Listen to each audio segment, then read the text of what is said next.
Bonsoir.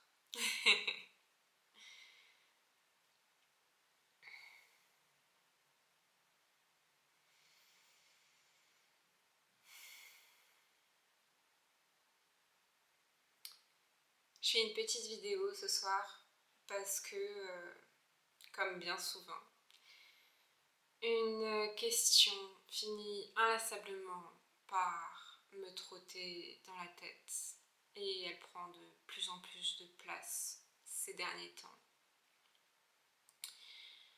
Et c'est la question, mais au final, ça sert à quoi de vivre?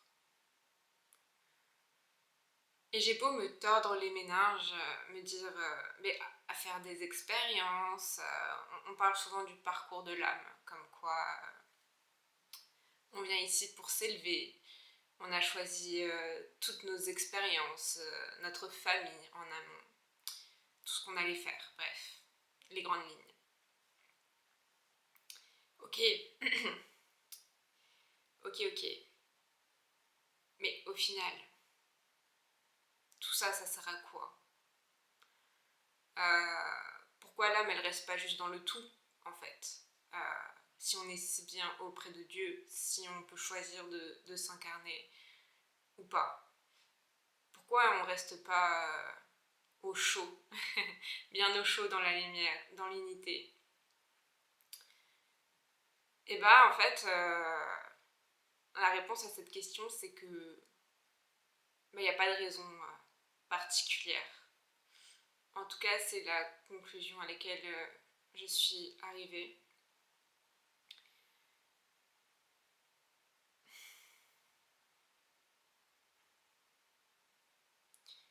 C'est qu'on vient juste faire des expériences pour faire des expériences.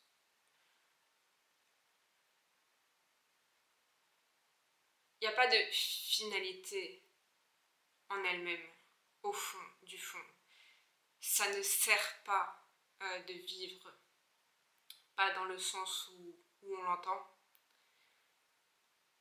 Moi je pense profondément que s'il doit avoir un sens, un but à la vie, bah, c'est tout simplement d'être heureux, de vivre le bonheur, de faire tout simplement des choses qu'on aime. Je verrai pas d'autres raisons à part la joie et l'amour en fait.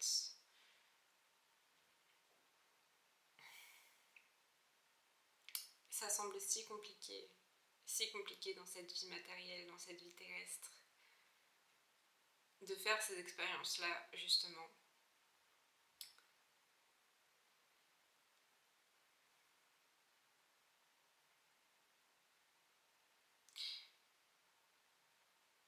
Les livres, ou même les auteurs spirituels, disent souvent qu'on s'éloigne du tout de l'amour originel pour se rappeler qu'on est cet amour. Apparemment, on adore ça. L'image que j'avais eue, c'était l'image d'une boîte de jeux de société.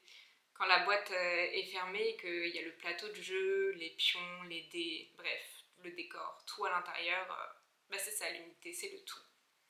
Et nous on se dit, ok, bah on va ouvrir la boîte, on va mettre un plateau, des décors, des pions, des épreuves sur notre chemin. On va partir de la case numéro 1, qui est la case de l'ignorance. Donc on a tout oublié, absolument tout.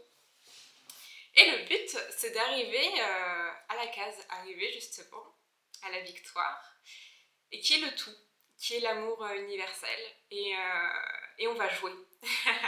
On vient sur Terre pour jouer, en gros, pour faire nos petites expériences. Tout ceci est un grand jeu de société.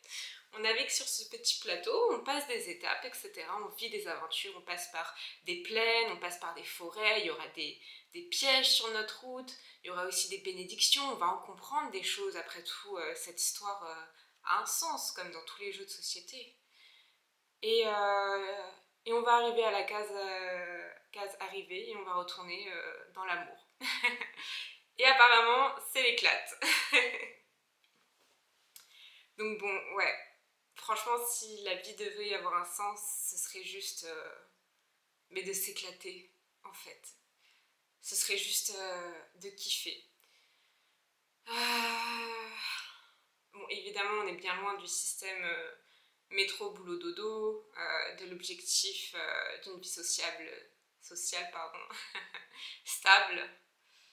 Non, en fait, le but, ce serait simplement de vivre de belles choses, de trouver ce qui nous anime, ce qui nous fait du bien.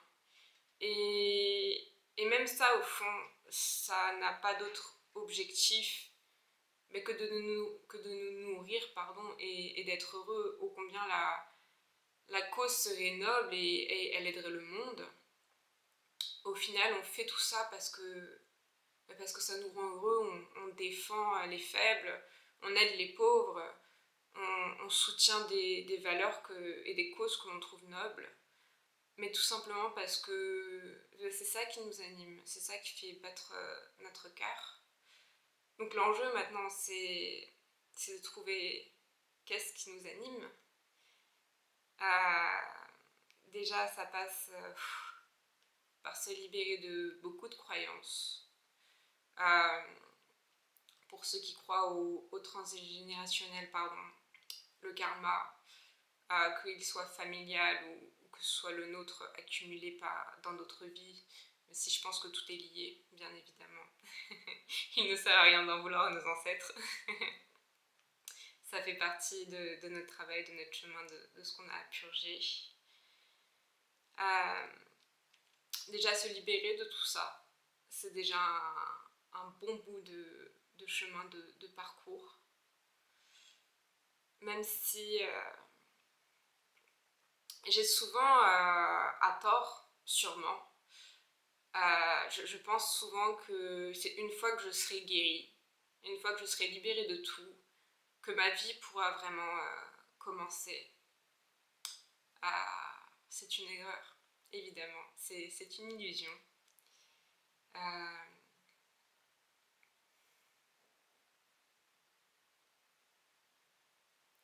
C'est une illusion parce qu'en fait le bonheur il est déjà là, il est partout autour de nous. Il est dans les choses simples, il est dans le fait même de vivre, tout simplement. En fait, le but de la vie, c'est d'apprécier la vie. Qu'est-ce que c'est apprécier la vie? En fait, c'est la découvrir à chaque instant, tout simplement. C'est une perpétuelle, une constante redécouverte de ce qui nous entoure, de ce que l'on est, de ce qui émerge de nous.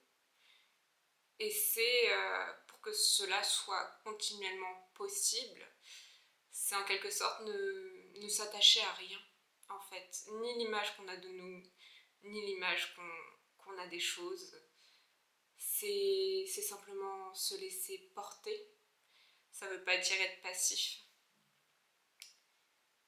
C'est simplement apprécier, en fait. Ça semble dur. Ça semble tellement difficile quand on vit dans l'illusion. Et je sais que bien trop encore je le suis.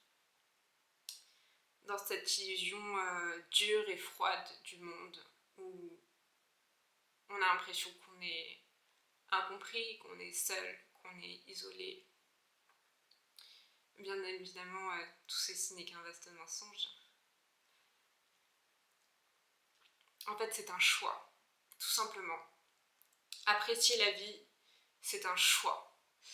Et c'est difficile à entendre, c'est très très difficile à entendre. Quand on est au bord du gouffre, quand on a tout perdu, parce que justement c'est humain de vouloir s'accrocher aux choses qui nous font du bien, qui nous soutiennent, particulièrement quand on est avec plein de failles, avec plein de manques. C'est difficile de dire ça à quelqu'un qui voit son monde s'effondrer. Et pourtant, il semble que ce soit notre seul salut. Tous les philosophes, tous les alchimistes louent le moment présent dans tous les courants spirituels. Et c'est qu'il y a une certaine vérité derrière cette maxime. du moment présent. Le philosophe recherche la perfection du moment présent.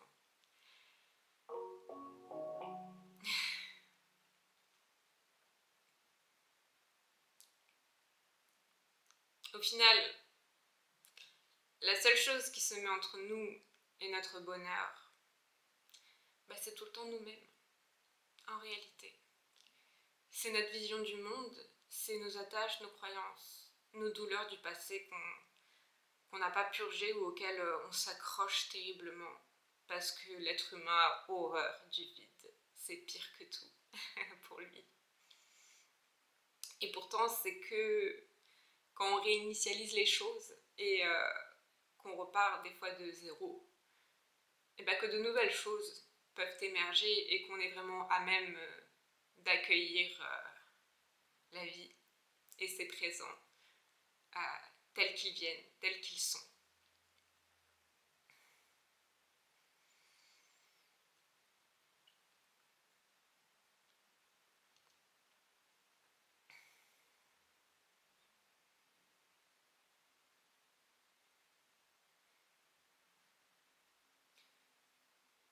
Bien souvent, ça commence également par être bien avec soi-même.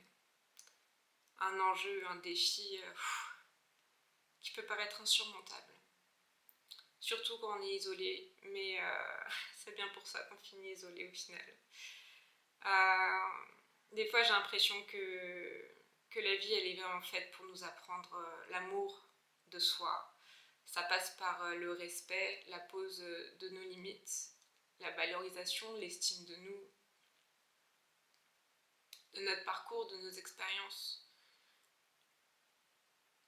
Et forcément, pour pouvoir tout accepter, bien souvent, il faut tout pardonner aussi. Pardonner à soi, se libérer de la culpabilité, pardonner à ses bourreaux également. Et on serait tenté de vouloir donner un sens aux choses. En même temps, l'être humain est fait comme ça. L'être humain cherche à comprendre, forcément. Ça fait partie de nous. Et c'est ce qui nous permet également de nous élever. Mais au final, même quand on a mis la clarté sur tout et qu'on a tout compris, en fait, pourquoi on le fait simplement pour nous libérer. Et une fois que c'est fait,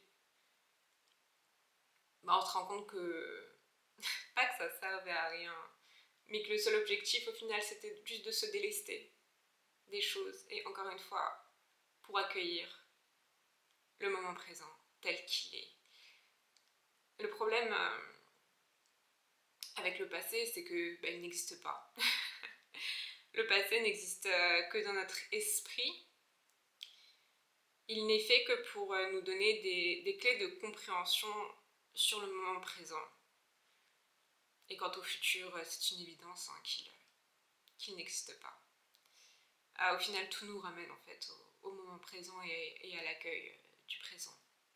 Là se trouve notre seul salut, apparemment. Donc voilà, c'était juste un petit échange, en toute simplicité, sur le pourquoi de la vie, pourquoi est-ce qu'on vit. Je pense aussi que, en tout cas moi pour ma part, je pense être profondément être née au monde, être venue en ce monde pour aimer et pour être aimée. Voilà, tout simplement. L'amour, c'est ce qui nourrit, c'est ce qui donne vie à tout, c'est ce qui répare tout. C'est aussi, on peut penser que c'est également destructeur, mais non. C'est pas l'amour qui détruit, ce sont les souvenirs, ce sont les attentes, bien souvent. Non, l'amour, il est ce qu'il est. Il est beau, il est noble, il est parfait.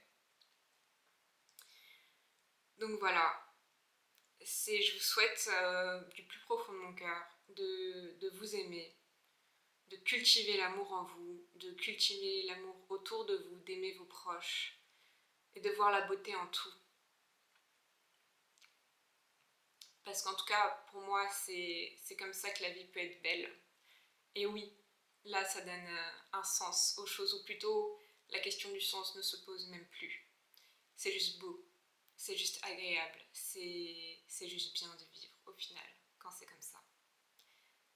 Donc voilà, je vous fais plein de bisous, passez une bonne soirée et on se dit peut-être à bientôt.